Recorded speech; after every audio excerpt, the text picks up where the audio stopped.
All right, we have had quite a number of people joining us today. Good morning, good evening, or good night to everyone listening and watching. Welcome to this youth-led site event on youth participation during COVID-19 during the UN Commission for Social Development.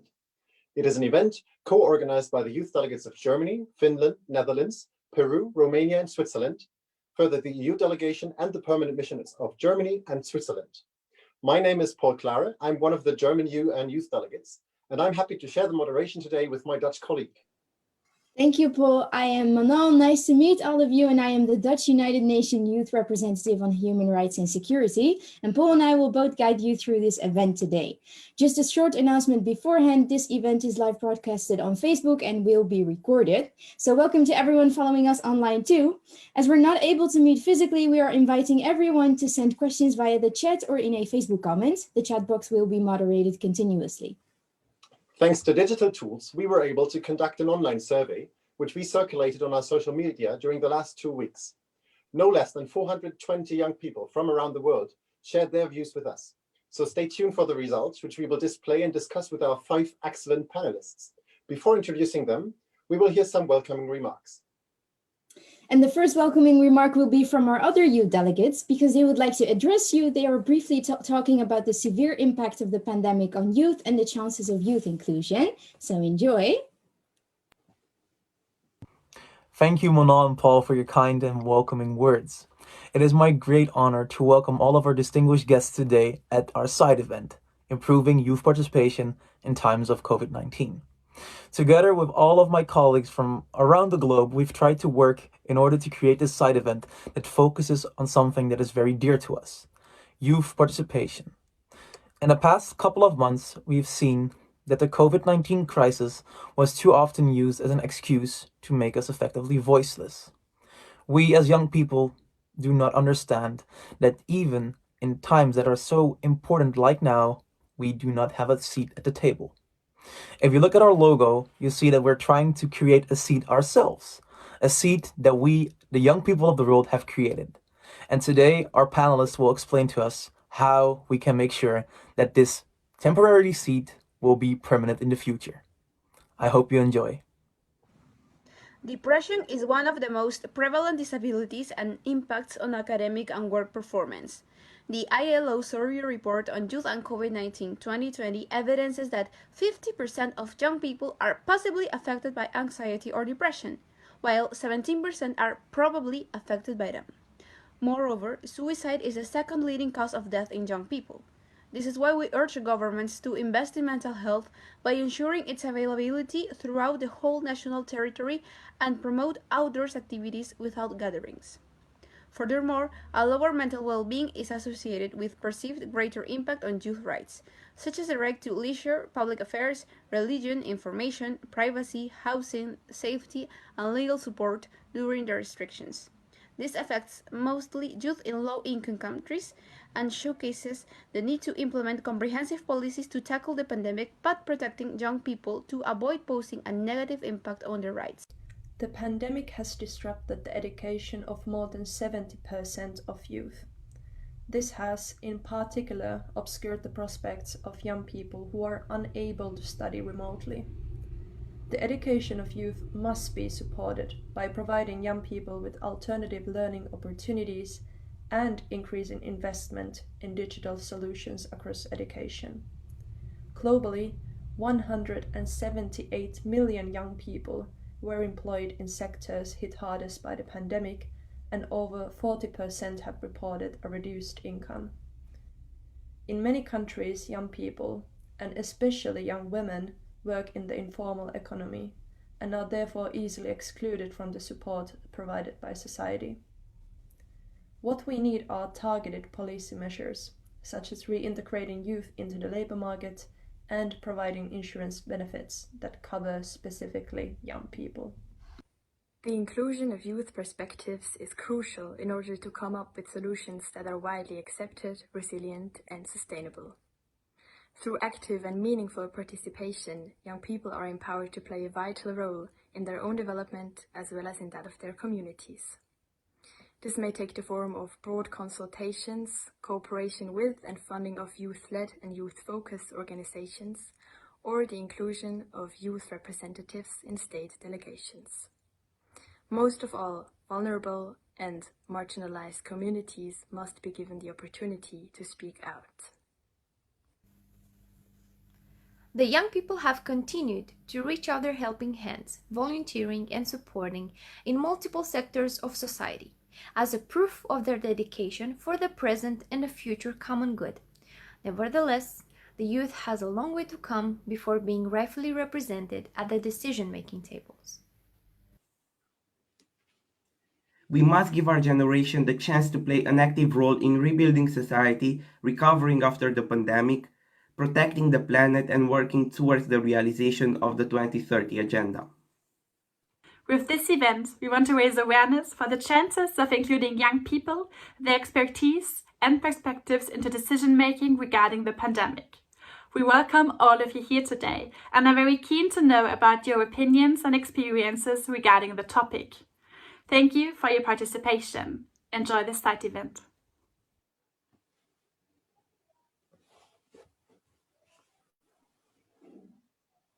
Thank you very much to our fellow youth delegates, and we are now delighted to invite the German Deputy Permanent Representative. Your Excellency, Ambassador Sauter, you have the floor. Dear Paul, dear Manal, it's a real pleasure to be with you here. I wish I could personally welcome all of you to New York, but we need to do it this way. A big welcome to everybody here. We really need you folks. I brought the Charter of the United Nations with me this morning. In the first sentence, it speaks about the succeeding generations. I guess that's you folks. This is who the United Nations are geared to. At the same time, the United Nations are an organization run by states. And in practical terms, that means they are run by guys with ties. I'm speaking about people like me. So this is about the relationship between you and me. And I think the relationship should be very simple. I need people like you to kick my butt. This is actually a helpful experience in two ways. First of all, it makes me understand what is really important for the succeeding generation. And secondly, I can take the energy of your butt kick and put it into the negotiations that we have on our tables. This is indeed very important. It's particularly important now. We don't only need you, we need you guys now. The discussion on COVID has focused almost exclusively on the medical side so far. And of course, the risks that elderly people are confronted with have played an important role. But as the pandemic moves on, we start to understand the devastating effect that COVID is having on this succeeding generation, on you folks. This is why this issue needs to be put on the table, and nobody can do it better than you can. This is why I'm very serious when I say, welcome to New York. These are your United Nations. We need you to help us make sure that they really work in the interest of you guys, of the succeeding generation. And let me finish by saying, when I look into all these faces in front of me, I have no doubt whatsoever that we will do a good job together. Best of luck and welcome to New York. Thank you very much, Mr. Sauter, and thank you so much for recognizing us, for recognizing youth and their rights to participate. Next to the German and the Swiss permanent mission, the EU delegation to the UN has been helpful in organizing this event. Your Excellency, Mr. Ambassador Gonzato, you may present your opening remarks. Hi, Paul, Manal, hi, everybody. And I love Gunther because he always speaks very clearly, not beating about the bush. And he's saying exactly what I feel as well. Let me say that I'm very happy that we are hosting you. We're not hosting you as you would like. Normally, you know, we would like to see you all interacting together in the same room. I hope the next year we will be able to do that. Let me also just say that this is not a one-off thing for the EU. We've been making the support to youth, the interaction with youth, one of the red threads of our foreign policy. I remember when I was still in Brussels, we were promoting, you know, dialogue and meetings between European youth and youth from the Southern Mediterranean, between European youth in the EU and in the Eastern Partnership countries, so Ukraine, Moldova, you know, Armenia, Azerbaijan, and so on and so forth, and between European youth and African youth. And in particular, on those occasions, I always felt that there was something missing. We were facilitating dialogue, people could exchange experiences, but it was all about advocacy and little agency. And I think what young people expect is agency, is being able to take things in their own hands and make proposals and turn these proposals into action. It's very much what came up from a campaign that we conducted together with the African Union and UNICEF, where 450,000 young people between 14 and 35 shared their thoughts, you know, on how the EU should interact with Africa and so on and so forth. And so many said that, you know, their problem was that they had no way to communicate with policymakers. There was no channel of communication, and that is extremely frustrating. So I'm happy to say that, for example, in the EU, we've created a youth sounding board. Is the commissioner in charge of developing policy that is doing that, and is really there to ask young people, do you think we're doing the right thing in pursuing this kind of policy in this country, and so on and so forth. So it's really about but asking young people for advice, for their experience, because I have to say that we old folks, as Gunther was saying, we haven't got a clue many times. You know, we don't have your creativity. We don't have the skills, the digital skills that you guys have. So I think it's really important to give you that opportunity to contribute to reflection and policy making.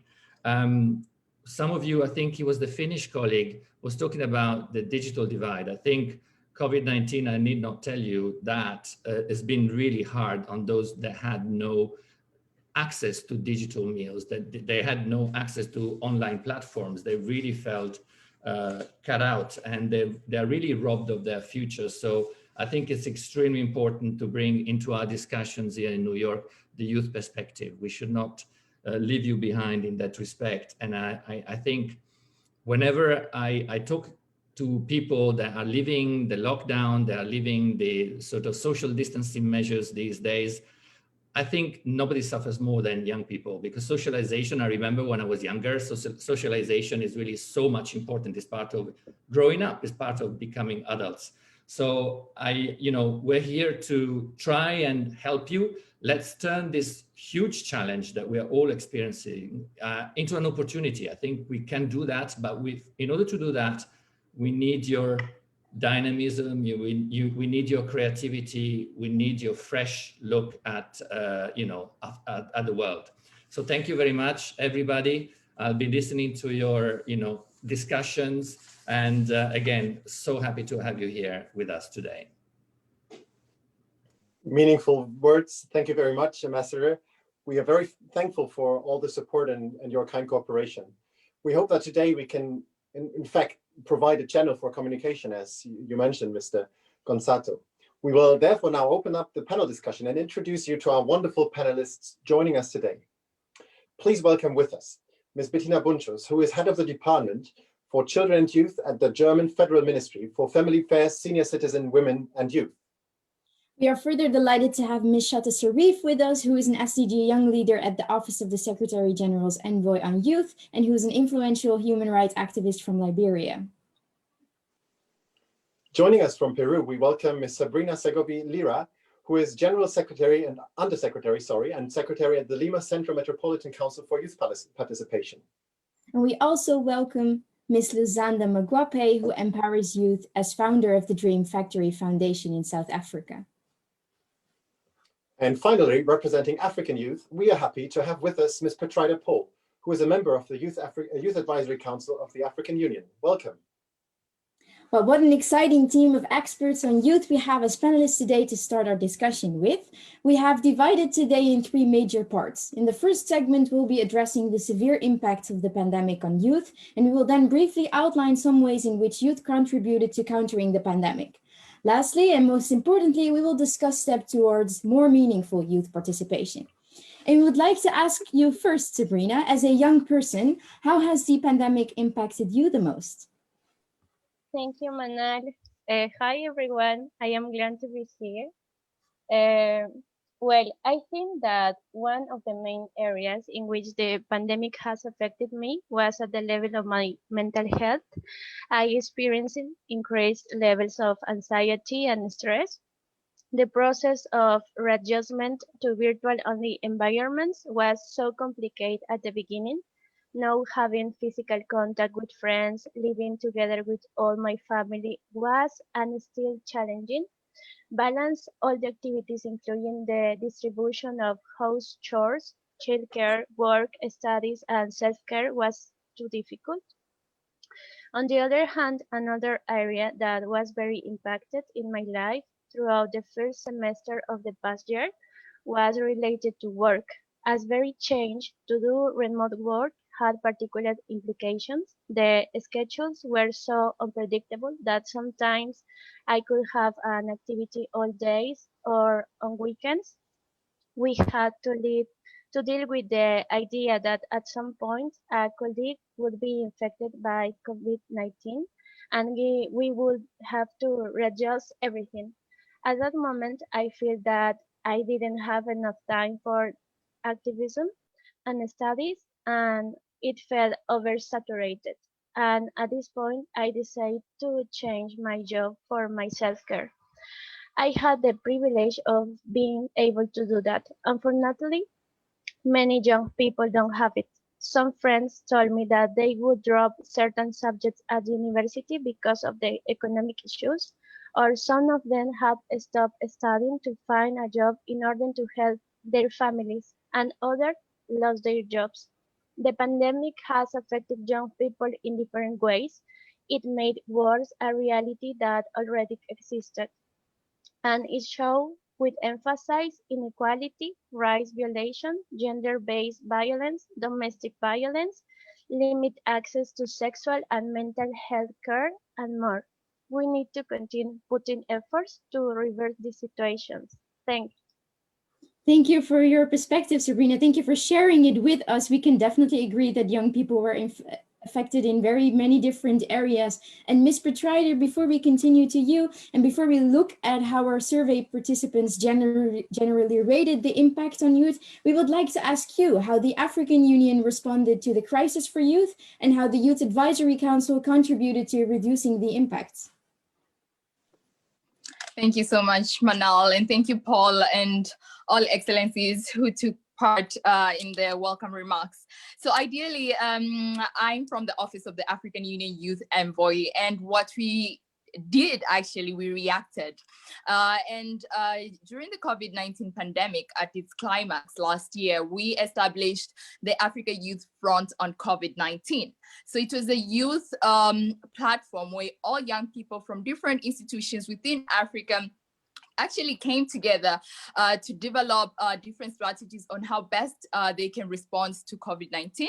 And through the leadership of Her Excellency, Commissioner El Fadil, we managed to actually work with the Africa CDC to develop different policy brief papers, but also provide different support to young people who needed some sort of financial assistance to that, etc. But also mainly what we did is to advocate for other issues. Since COVID-19 had highly risen to a really high climax and it was the world's center of attention, a lot of health issues were left behind, health issues such as malaria, health issues such as neglected tropical diseases, and others. So what we did is to find better mechanism on how best we can collaborate with other young people from different areas to actually advocate for other health issues, but also other emerging issues such as peace and security within the African continent. So I would say majorly we did a lot of virtual consultations with different young people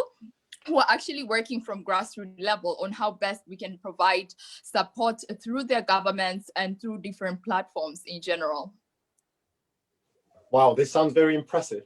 In fact, we have asked youth worldwide to tell us in what areas they feel the pandemic has impacted them the most.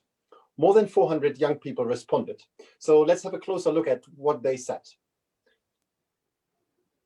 We are sharing the results here, and what we can clearly identify is that not less than 58% of young people feel their mental health and general well-being affected. Almost 2/3 miss out on youth exchanges and international experiences, and more than half of the respondents indicated an impact on their education and on their employment opportunities. Ms. Sotte, could you maybe explain a little bit what you think it means for young people?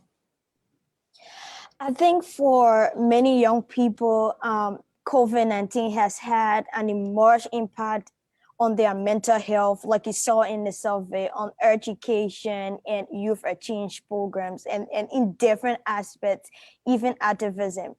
So from the way COVID-19 started, we were not all prepared for, COVID taking all of us by storm. I know a lot of young people like myself who are from Africa don't have access to mental health services. We live in community where access to resources is still a major problem. Education for a lot of young people in my country, Liberia, during the COVID-19 crisis, when a lot of young people were going to school and, school systems were like adjusting, going to online programs and everything. We didn't have the resources. A lot of young people had to stay at home. So just talking to a counselor if you feel overwhelmed or something. I'm sure in other, countries like Europe and stuff like that, it's not just, an African thing or a Liberian thing. Other young people were also facing similar issue with not being in control of what was happening to them. And even right now, I mean, when you want to talk to someone because there are all these restrictions in place and everything, it's just a lot for a lot of young people. And even, youth exchange programs and everything. Like now we should be in New York having this conversation, connecting with each other and sharing that youthful energy and everything. We can do that because of COVID. So what it means for us, it means now we got to adjust ourselves. We got to, confront the new normal with though it's a challenge, but we gotta do what we have to do. And I think for us as young people, we gotta be resilient. And I know a lot of young people that are, doing great during this crisis. They are engaging their communities and finding ways and opportunities for other young people. So young people are starting mental health programs to reach out to a lot of young people who don't have access.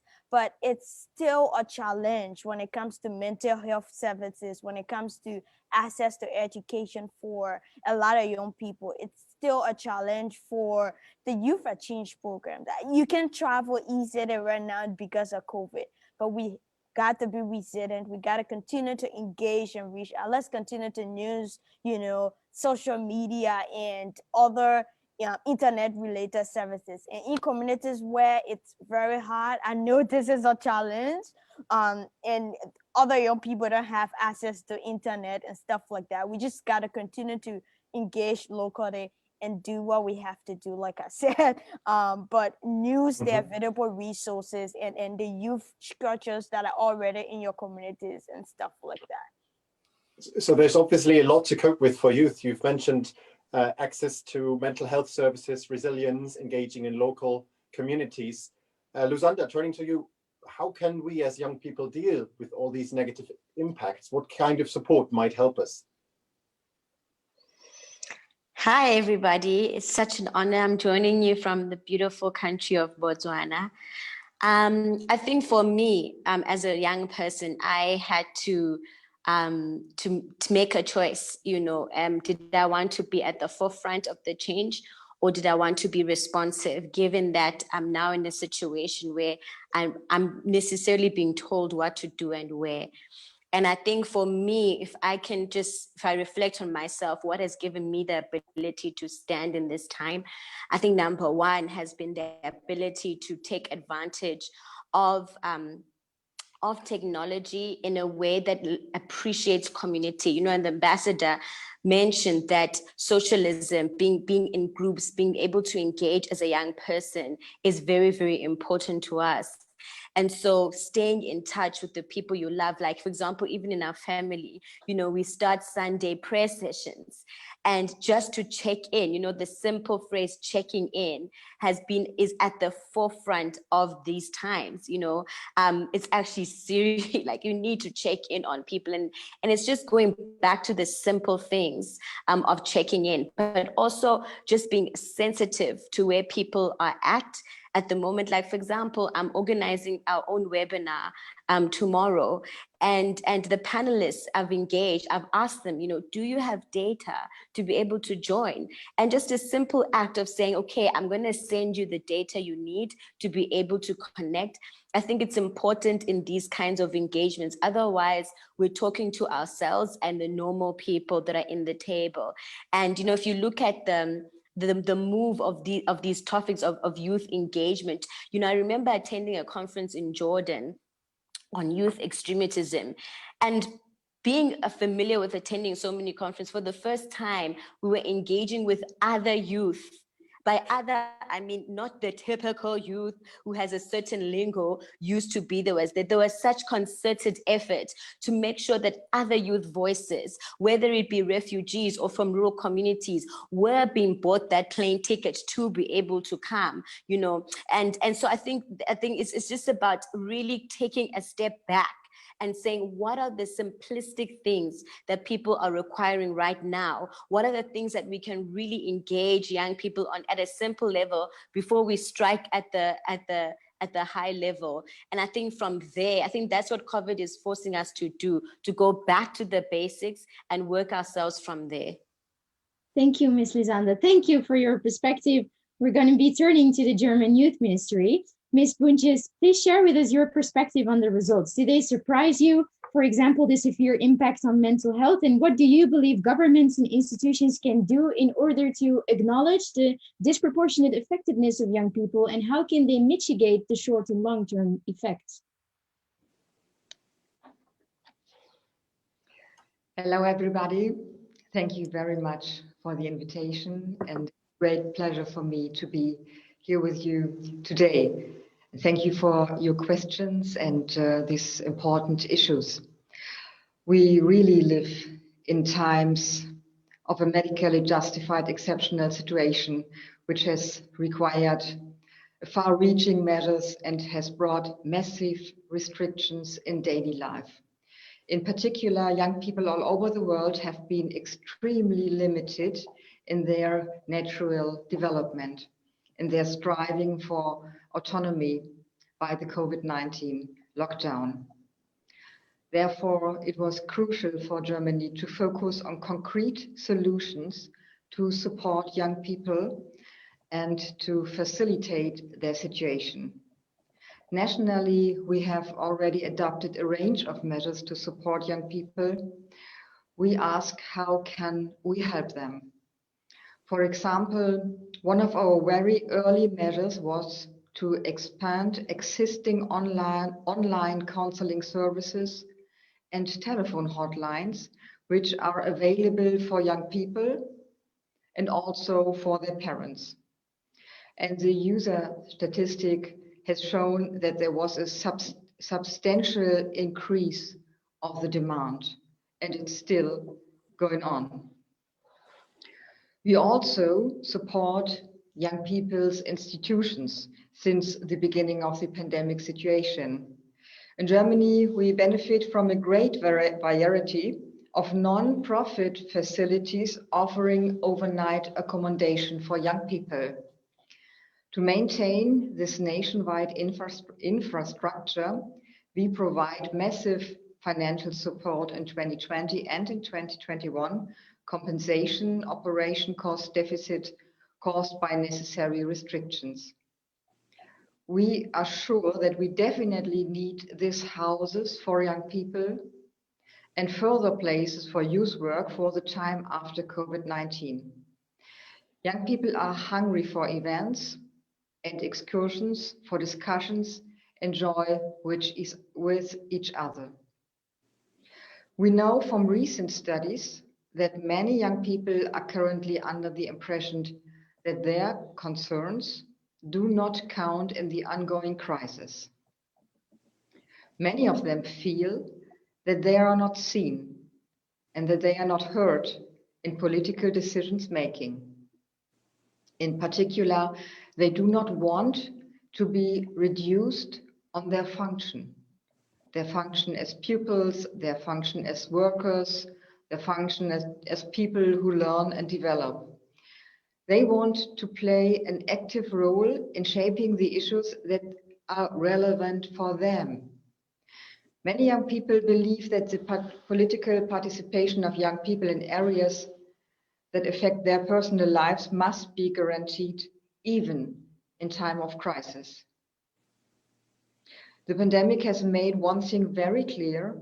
We are all in this together because COVID-19 does not stop at borders. It does not stop at generations. To end the pandemic, we need solidarity. Solidarity between states and solidarities with those who are most affected by the crisis. So we have a focus on special needs also from the young people by addressing them actively in a way that is appropriate and need-based. Thank you. Thank you very much. What I take away from this segment about the impact of the pandemic on young people is that we definitely need to direct our attention to the voices and needs of young people. We need to reach out to them and engage them. We would like to now shed light on the positive actions of youth throughout this pandemic. While youth were often framed to either disrespect sanitary measures or even react to them violently, they were actually quite busy having a positive impact. We would like to ask you, Sata and Lusanda, on how youth made an exceptional contribution to society during COVID-19. Do you know about young people who took concrete actions? Maybe first Sata and then Lusanda. Yeah, I mean, a lot of young people made and continue to contribute to the efforts and to respond to COVID-19. In different communities, young people are engaging, they are creating awareness, organizing humanitarian efforts to reach out to those that are in need. And aside from just, creating opportunities and giving out to community, young people are demanding change at different levels. Young people are, confronting their government. Let's take, for example, in Liberia, in Nigeria, in Namibia and other countries where young people are not just sitting and allowing things to happen, but they are engaging. In Liberia, when the COVID-19 crisis started, there was a huge number of rape cases, because a lot of attention was being placed on how do we, effectively respond to COVID-19 and get the health system working and everything. Less efforts was being placed on reporting sexual abuse cases or keeping the one-stop centers working, keeping the Ministry of Gender, Children and Social Protection, all these services that continue to help to, fight against sexual gender-based violence. And so when less attention was being placed, we had all the number of rape cases coming in and everything. And so the young people of Liberia were like, no, enough is enough. We need attention. And our thing was we wanted the Liberian president to address social gender-based violence the same way we were, addressing COVID-19, because there was this whole thing going on with not just rape but domestic violence. Women were being abused with acid and different things. It was high and on the increase. And so we started protesting safely. We wore masks and we gathered resources both online and in person. We demanded the president until rape was declared as a national crisis. I'm just saying this to say that even though this crisis has presented us a lot of challenges, young people have, come out of it and they continue to engage. They are resilient. They are engaging the system and creating opportunities and demanding change and demanding for justice and accountability and protection of human rights, and which is very important. Just that effort and everything. And it's not, and I'm sure it's not just in Liberia. Everyone here have, success stories from their countries on how young people are engaging locally and creating awareness and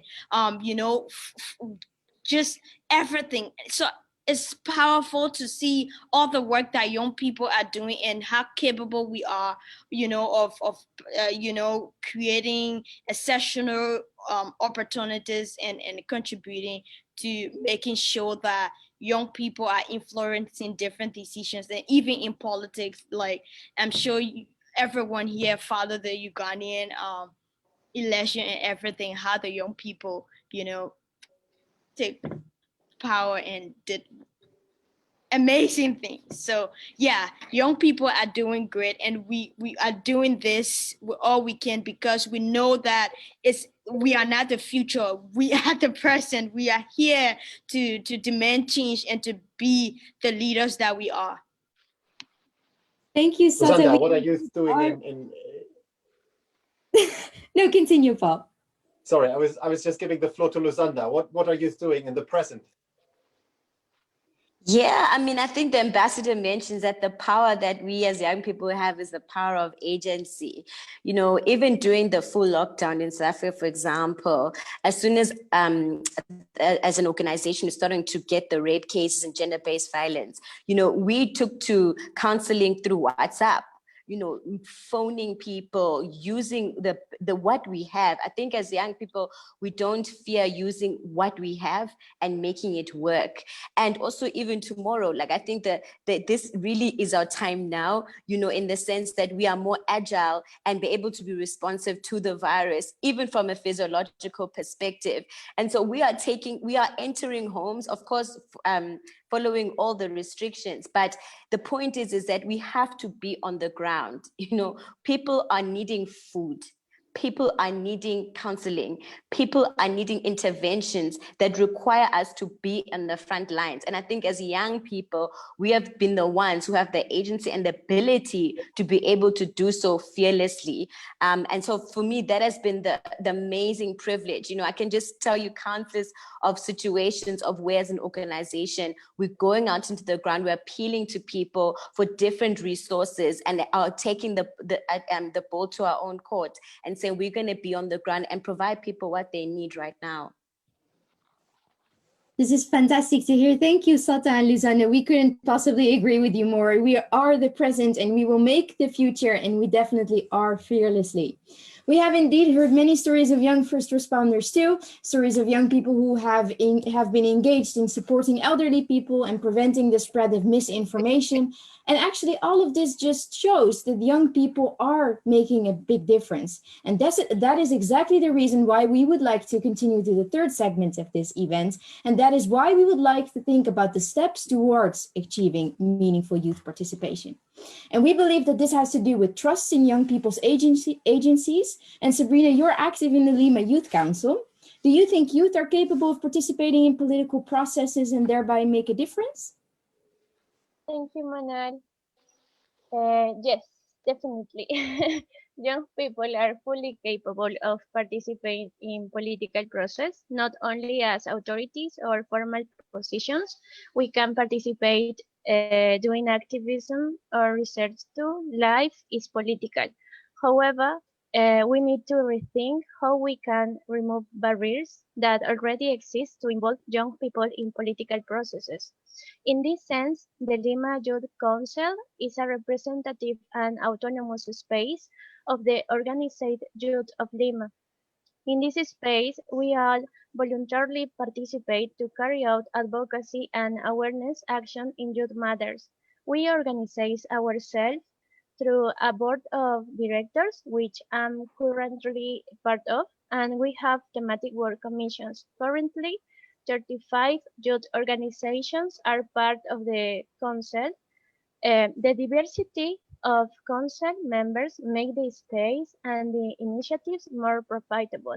From my part, am I always aware that the actions have right and gender approach. Since 2019, we have been working with the municipality of Lima on the construction and executions of the Metropolitan Youth Strategy. We are trying that the district municipalities can generate adequate services for youth according to prioritized needs by territories and themes such as education, employability, mental and sexual health, violence prevention, culture, and participation. At this moment, we are trying to articulate with more allies to reach more young people. We make a difference because we are young volunteers who organize ourselves and create a space from youth for youth. We are a link between the young population and formal space of the state. We diversify our actions to reach more people, and we try to be a space that provides more opportunities for youth organizations to expand their action and partnerships.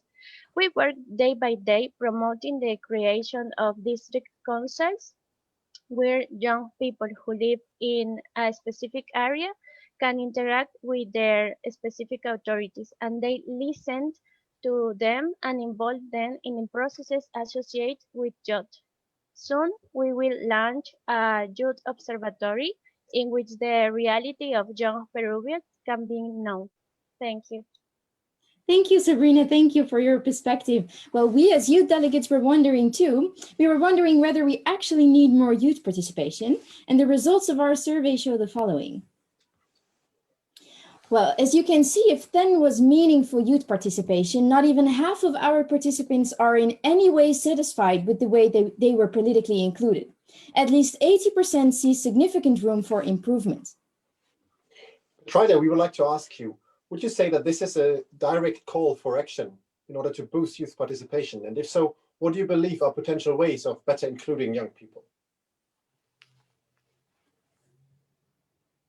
Petrida, you may have the floor.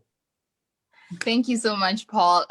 So ideally, the survey results are not quite alarming because that's the reality in real sense that has happened since the pandemic period. Young people have been left behind in very many platforms and very many roles due to their limit to participate in those platforms. Even sometimes in different online sessions, they still do not have access to actually directly engage because they don't have certain roles that they are expected to be having. But however, I think we have had a lot of somewhat engagement of youth showcasing what they can actually do. So actually, since the pandemic period up to now, young people are the one leading change. They're the ones actually doing online convenings. They're the ones who are tech savvies. So young people are actually taking lead of the new normal, and mostly different institutions and entities do rely on the youth skill set to actually keep the wheel moving in terms of driving different societal changes within their communities. So I think it's a matter of really how do we twist the numbers and ensure that we have more youth participations in different meetings, even in different online platforms. Yes, we do have a number of young people who do not have access to internet, availability to actually engage in such platforms, but we do have young people who do have access but still are sidelined. So how do we actually remove that whole barrier where young people are not totally included, even for those who have accessibility to internet access? So I think it's high time we actually revisit the youth engagement topic in general. How are we directly engaging young people in different settings, in different meetings, in different platforms where we actually know the youth have the power and the voice to drive the agenda and bring about positive changes within our societies. Thank you. So it's really about how do we reduce limitations to directly engage young people. Let's have a look at how young people would like to participate. We asked youth which forms of youth participation they prefer. And what we can see is that first and foremost, they ask for younger political representatives and occasional youth conferences, but also regular roundtable discussions and dialogues with opportunities, dialogue opportunities with local politicians, so to make their voices heard. Ms. Bunchos, we would like to turn to you and ask you that we could see young people have plenty of ideas how to improve youth participation. There are multiple ways forward. What does the German Youth Ministry maybe already do in order to include youth perspectives, and what should governments around the world undertake to improve youth participation?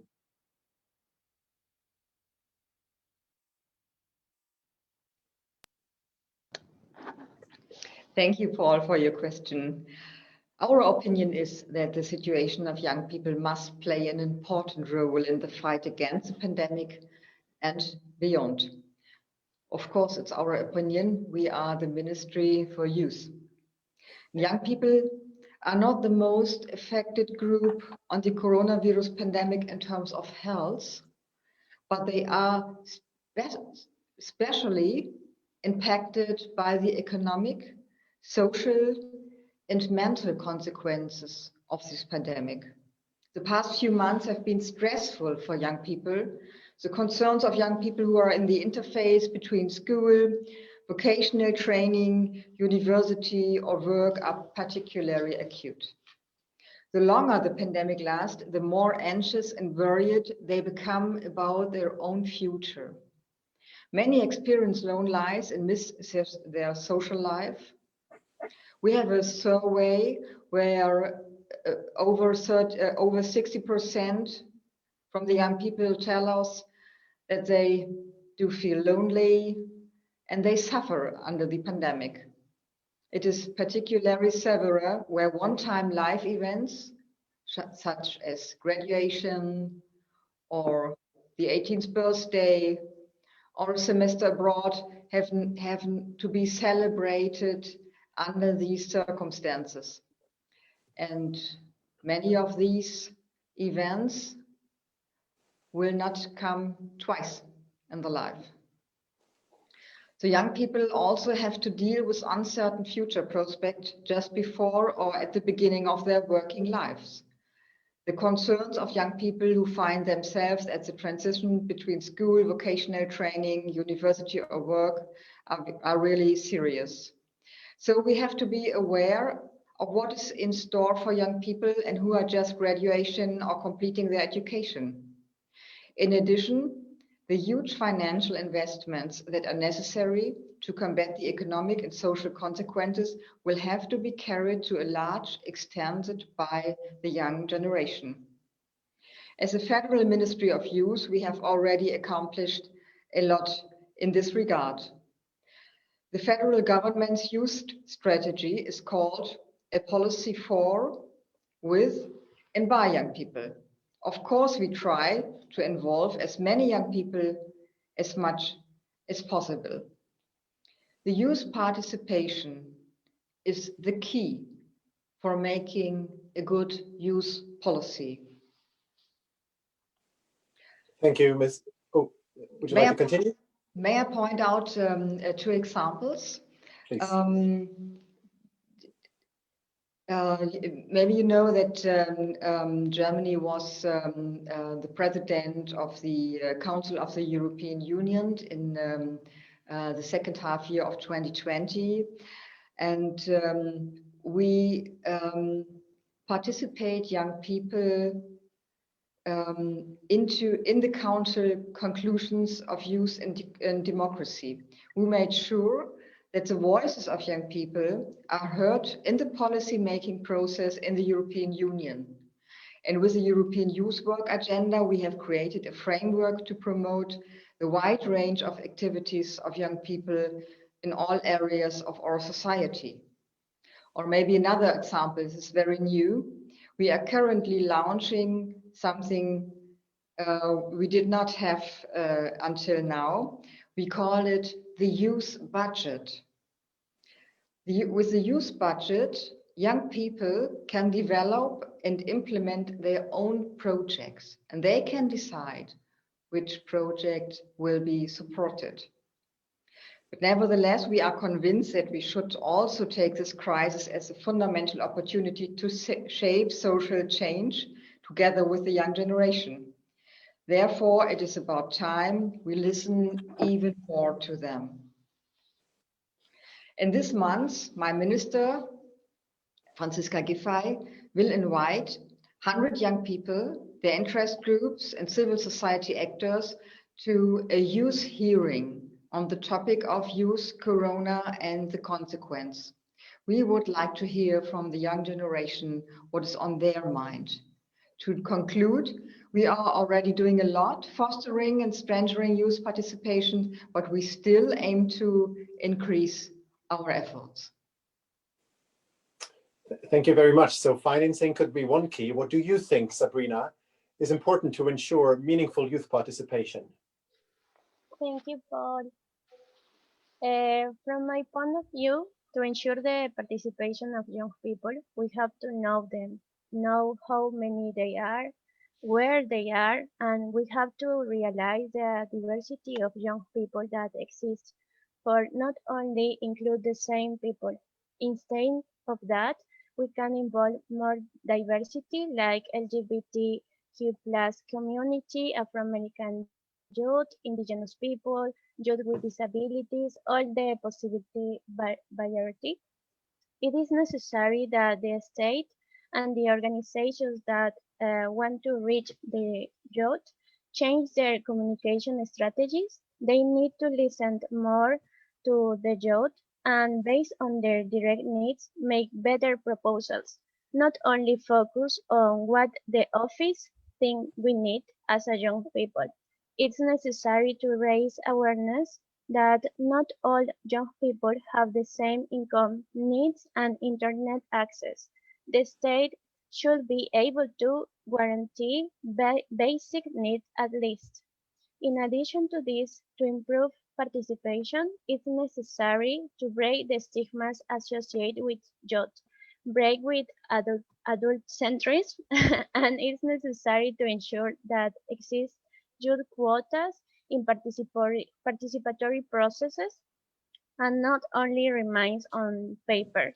It's also necessary to strengthen exist space for youth participation, allocate budget, assistance, and all possible support so that the actions that they already carrying out. Thus, the voices of young people will be more listened. If we are aware that there are countries like Peru that still struggle with this, we must appeal to international solidarity to provide support to these young people who need us. It also possible to generate specific learning communities on youth participation to reflect, learn, and generate new proposals on how to make the participation of young people like us more meaningful. Thank you. Thank you, Sabrina. We agree governments should change their strategies. And coming back to you, Lizanda, which governmental support is needed to best empower young people more? And maybe more specifically, what would help your own organization to reach out to empower even more young people? Well, it depends if, young people want to be part of governmental support to begin with. I think it depends if you're in a situation where government is willing to support you, with the resources, the ability to be on the table. But I love how we started this conference, that, have a multi-dimensional approach, which is being on the table and also creating your own table. And I think that's the most important message for me as the young people, that whilst we are still waiting for those doors to open, like Uganda is such a beautiful example of Bobby Wine. The door's closed for now, but the point is that he still has access on the ground, right? We can still congregate, we can still make actions on the ground, we can still bring things, make things happen on the ground. So that's my message, is to say, where your government is not supporting you, where you're not getting the resources, where you're not being heard, do not be afraid to start your own table and make things happen. Thank you, Lizanne. Thank you for your perspective. Sata, as a SCG young leader, what would you advise policymakers to meaningfully include youth in their decision making? I think the important thing is to ask young people what is it they want. You can do anything for young people without young people. I'm sure everyone on this call have heard that statement before. And just creating more opportunity for young people to engage, more educational opportunity, and continue to just involve young people, because I know that a lot of time we talk about young people participation, and a lot of the people that are representing young people are not necessarily, very young. And then when you hear some of them, especially for where I come from, and these are the people, making decisions for young people in closed doors and in areas that are very hard to reach for some other young people. So we got to get young people involved from different sectors. Human rights, young people with disability, young people in sports and everywhere. It's time that we continue to ask young people. And that's just children's participation is important. I think we somehow shouldn't just include young people when it comes to just implementing the program. We should go even at the planning stage of the program. If you are trying to develop something about young people, or you want to get more young people involved, ask the young people, what is it you want in your community? How can we change this on different levels, in parliament, in the health sector? We need young people. We need more young people to be involved. So my answer to your question is, we need to ask young people, because in everywhere, like all the places we come from, there are different issues, and young people have different approaches to some of these issues. The way I might want to approach something from as a Liberian might be different, but it's somehow similar, but it might be different for someone who's from Europe and stuff like that, because right now we just have like limited number of young people in the Liberian parliament. And so someone from Europe might say, oh, we want social thing, or someone from Uganda, for example, those similar to Liberia. But I mean, I just feel we need to ask young people more, get engaged, and continue, policy makers should stop taking young people as troublemakers every time we speak out or protest. Or I'm sure I'm not the only person who have to go through this every time you say truth or speak truth to power, and then you have people not considering what you said, but they are targeting you because of what you are doing, like speaking out and everything. And I think it needs to stop, because we are all partners in progress who want good for the state and everything. So yeah, that's what I think. No, I think Sada, that is very true for young people all over the world. We face these same challenges. I admit honestly that this has so far been the best panel I've ever listened to. I don't know if that's up to the fact, to what Luzanda pointed out, that in fact for this event, young people, namely you and youth delegates, designed this table. And it is at this point as well that I would like to just point out that coincidentally, we have a female panel only today, and I've been enjoying it a lot. Last but not least, we would like to turn to you, Petrida. So far, the UN or the EU, they don't have a Youth Advisory Council. Is the African Union Youth Advisory Council a suitable format for meaningful youth participation, which other organizations, such as the UN or EU, but even maybe single countries, could copy, so as to ensure political inclusion of young people? Thank you, Paul, and this has been a really great discussion. I do actually just to reiterate on your point, is that I think UN agencies and EUs need to have an a youth advisory council, not an African Union Youth Advisory Council per se.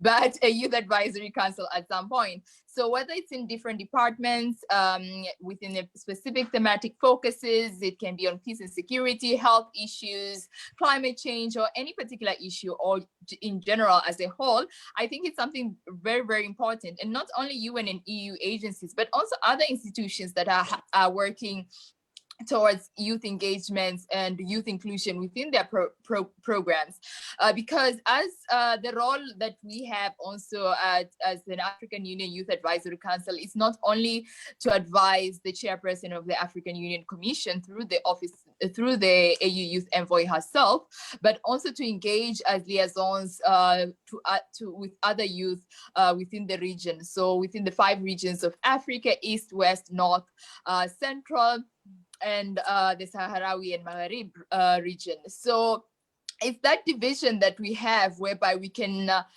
be a linkage to young people from grassroots level to the African Union, that brings it easier for other young people to actually engage and access information. And if a similar kind of initiative can be done for the UN or the EU, it will be something that will be helpful to actually bridge the gap of youth engagement, but also help accelerate the flow of information from the UN or EU to the other young people who do not have that particular information at ease of access to them. As one of my panelists mentioned, that internet access and access to information is still a challenge. So I think the advisory boards have a really huge contribution to make within different intergovernmental organizations or different institutions. And actually they help kind of disrupt and bring that change within the different institutions in place, because young people are available, young people are committed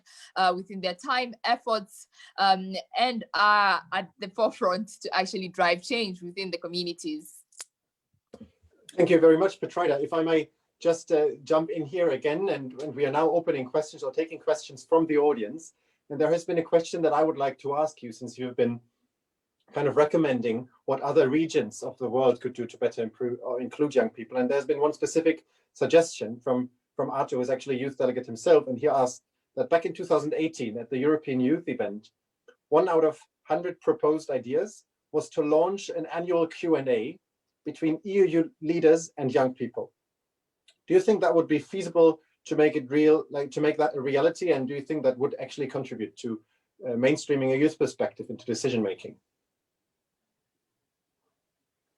Actually, that's a very, very good question, because there is a model that is the same, that is done in Rwanda, whereby the president has a seat on the couch with the young people from Rwanda. So I think it's something that is feasible, whereby young people can come together. It's all about how best young people can actually put these recommendations into action. So how do we take self-initiatives and hold ourselves accountable to ensure that the recommendations are actually put into action? It can be a small number of young people that can come together and follow up on the different recommendations with the leaders mentioned, but also looking at a buy-in from which leader in particular, so as it can act as an entry point to actually put the recommendation to be operational.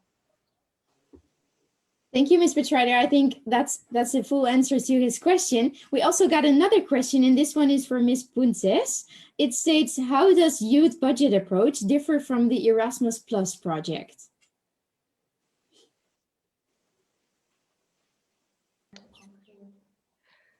The youth budget is a project from our ministry, from the federal government. It is not convinced with the Erasmus Plus. Okay. Thank you for your answer. I hope it answers your question, Arthur.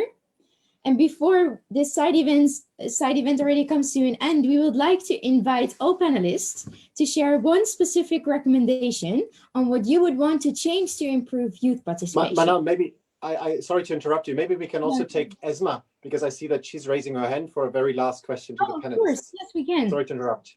No, it's all right. Esma, please go ahead.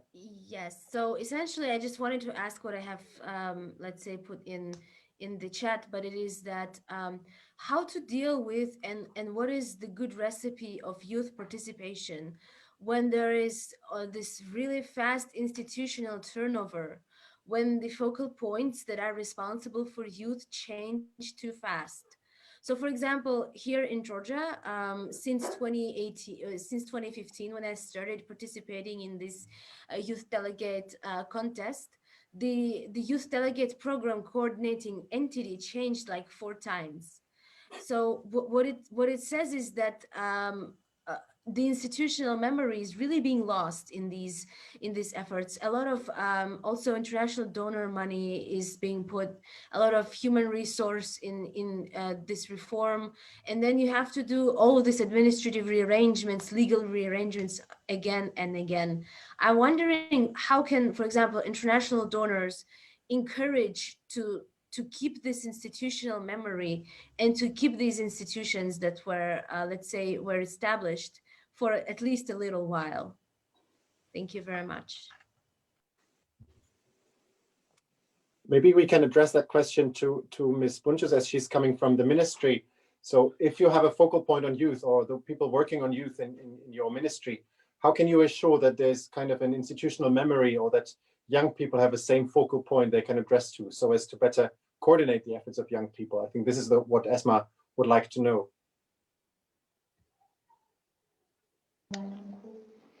Yeah, thank you very much. I'm not really sure if I understood the point. I'm asking if it is a structural program, a problem, or is it something we can, where we can work as the federal ministry with. I think we should stay in contact to discuss this problem in a bilateral way. So let's make an appointment and then we can discuss it. I think that's fine with you too, Esma. Sure. Great, thank you for your question. Thank you. Well, like I stated, this side event sadly is almost done, and we would still like to invite all panelists to share a specific recommendation on how they are from today going to try to change youth participation. And I'm going to start with Ms. Bunces, please. Thank you very much. First of all, I would like to congratulate and thank you for organization this important event. It's really very great. It's a pleasure for me to be here with you. And we have an important discussion in our panel with everybody and also some important input and questions in the chat. We can see it. And of course, we will take it with us and you will get some answers. Yes, and what will we take from this panel? To see again how young people are expert in their own and how important it is to hear what they say. And I think we have to make more events like this. We have to fund more conferences from young people. Where can they make sure what is important for themselves? What are the answers they will give us? And I think we have to organize more direct contacts from young people with policy decision makers. And I think that is something what is worldwide. Thank you. It's a very, very pleasure. Thank you, all of you, for the discussion. Thank you. Thank you very much, Ms. Bunches. Sabrina, what is one recommendation you are going to take with you after this side event? Thank you, Manal. Thank you for the opportunity to share with you. I believe that we need to convince the authorities that open the doors of their office to young people means guarantee their rights as well. As young people, we need to know that there are certain space for participation to be able to get more involved. We need this space to be friendly, respect, and consider us not only in consultation processes, but from the making of proposals. Thank you, Sabrina. Thank you. Ms. Lizanda, we move on to you. First, I want to say congratulations, Manal and the team, for this beautiful event. And thank you so much for the opportunity. I really, really love Esma's question because it fills into my last comment, that don't just rely on institutions to be the drivers of change, because often the wheels turn too slowly. And often you do need a young person like the Prime Minister of Finland now to be on the table, to be the leader to drive that change. But to say to young people that that's not where the limitation of change, it's not where the buck stops. Make the difference within your localized place and collaborate. I was also a part of the Africa Youth Front, and to be able to see the power of young people coming together from the points where they are. And I think at this point, young people really are there. They want to collaborate. Take that agency and run with it. Thank you, Lizanda. Thank you. I can see Ms. Boone just totally agrees. We're moving on to Ms. Sata. First, I'm just going to say sorry to everyone that I had to change my background and I'm wearing masks. This is just one of the restrictions that young people have, and I'm on campus and doing this conversation, which is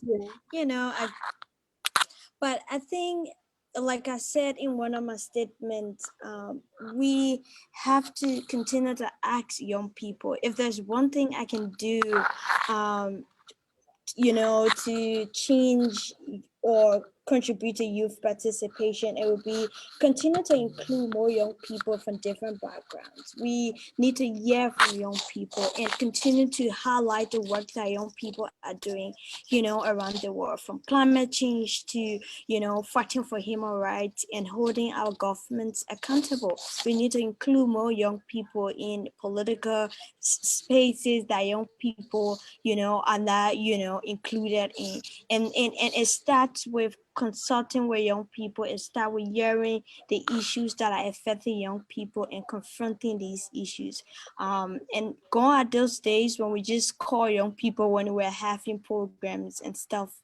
Like I said earlier, it's time that we include young people from the planning to the implementation and continue to ask young people how we can make the world a better place. Because at the end of the day, who's going to inherit it all? And let's not forget about children's participation. I think is the key.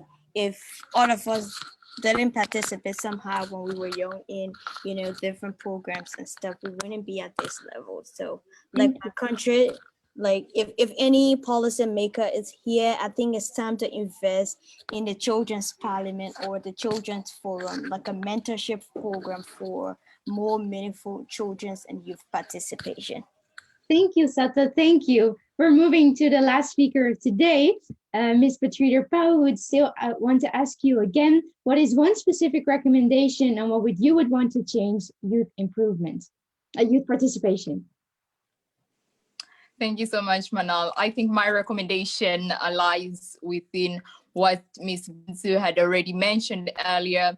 It was quite interesting to hear that they're establishing a youth fund, and this is something really, really important. So as a recommendation is for all institutions, all agencies to also actually have a youth fund in place for young people. So as the youth initiatives can also help be sustainable, because majority of the youth work is mostly one-off, and they actually change and adapt based on what a donor or a partner needs. So I would really, really like to cement this more, that a youth fund will be something that will help young people in order to change. My recommendation will be, I think it's high time young people also become accountable of their own recommendations. So that will be my change part of recommendation. Thank you. Thank you, Ms. Petradio. Thank you. On behalf of all other youth delegates. Mana, maybe at this point, it would be a good idea to also give the floor one last time to Ambassador of the EU delegation, to maybe also share with us what he takes away from this event. Just maybe a very short summary of of what do you take with this from me? What are you going to share with all your colleagues in New York? Hi guys, thanks for giving me the floor. I'll be very brief, and I don't want to summarize what you've been saying, but just one thing. To those who live in the EU, I think you need to make your voice heard, and there is a way of doing it. Find out who is the member of the European Parliament that represents you, write to him or to her, make sure that they really bring your voice to the European Parliament, and put pressure also on the EU, the European Commission and other institutions to give you a place, to give you a role, to give you a voice. You know, one thing that I still haven't understood is why the European Union does not have an EU envoy. You know, we don't have a youth envoy. The UN has one, other countries have one, some of the EU member states have one, the EU does not have it. I know it's a symbolic thing, but it becomes, you know, a face. It becomes, you know, somebody who sits in meeting and reminds people that, you know, there is a role for you to play, and that role has to be respected. And for those who live outside the EU, I see guys from Peru, from Ukraine, from Africa. We have missions, we have delegations, we call them, you know, embassies all over the world. Go right to these guys. They should also listen to you when they decide, they negotiate with your government what kind of programs the EU should engage in, what kind of, you know, funding the EU should give to your governments. Ask for that, you know, demand it. I think it's your right, and it's time that you really call for it. Thank you. Thank you very much. Thank you for the suggestion also, Paul, and thank you for the words. On behalf of all other youth delegates, we would like to thank everyone for contributing to the success of this event, and we hope you have a very nice day. Thank you all very much for joining. Goodbye. Bye, everyone. Have a good rest of the day. Thank you. Thank you. Bye, everyone. Thank you. Goodbye, everybody.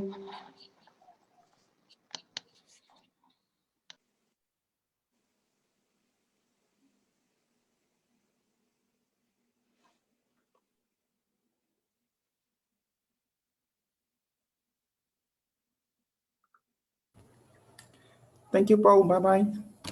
Bye. Have a great day, guys. Thank you. Bye, Manoj.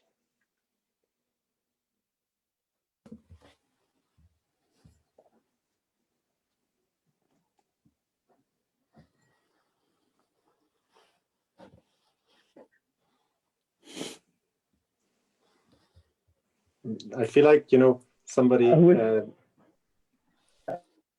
Sorry. I was wondering who was still left in the group, and I think it's mostly the youth delegates themselves. Yeah, I said I feel and your like, granddad. You know, I feel like one of the moderators on the daily news.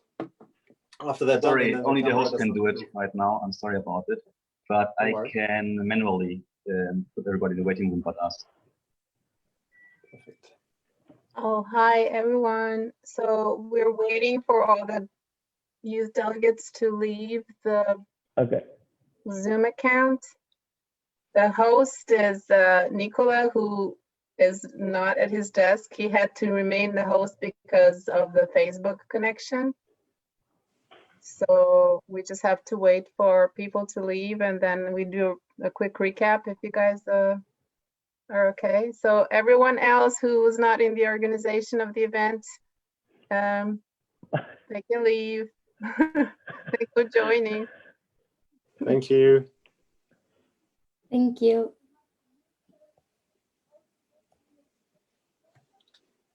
I think we're almost there. Yeah, fantastic.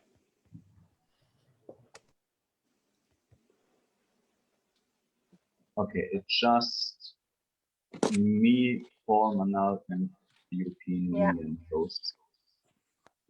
So guys, just for a moment, great job. I think it has done really, really well. Well, yeah, you did. The spotlights, right? Yes, sorry. Oh, that doesn't matter. You guys did really good job. And Hey, wait, folks, stop. Sorry, I think we're still live. on Facebook. Oh, that's interesting. So thank you also for everyone on Facebook who was listening. Yeah, well, we're on Facebook. We have to disconnect from Facebook and only host can do it. So I think we'll just have to say goodbye here. Yes. All right. All right. Thank you, Thanks, guys. It was a pleasure. Thank you. Take care. Bye. Congratulations. Bye. Bye. Bye.